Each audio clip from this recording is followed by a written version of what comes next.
માણસો ઉપર હુમલો થયો, ગાડીઓને તોડવી, ગાડીઓને મારવી, લોકોને રોકવા, આ જે મીડિયા પણ જોઈ રહ્યું છે, સમગ્ર ગુજરાત પણ જોઈ રહ્યું છે કે ગોંડલમાં કઈ રીતે આ શાસન ચાલે છે અને ગોંડલ ખરેખર મિર્ઝાપુર છે એ આજ સાબિત થઈ ગયું છે.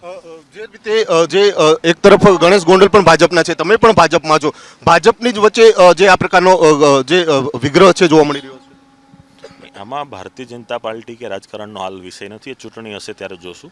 અત્યારે તો એમની જે વાત હતી કે 500 કિલોમીટરથી જે લોકો બોલે છે એ ગોંડલ આવીને બતાવે, તો આજ ગોંડલ આવ્યા છીએ ને એમને બતાવીએ છીએ. જે પ્રમાણે આખું વાતાવરણ જોવા મળ્યું છે એ બાજુ ક્યાંક એમના પણ સમર્થકો છે, તમારા પણ સમર્થકો છે, ખરેખર આ જે રાજકારણ માટે બેઠક માટે થઈ રહ્યું છે આ બધું શું માનો છો?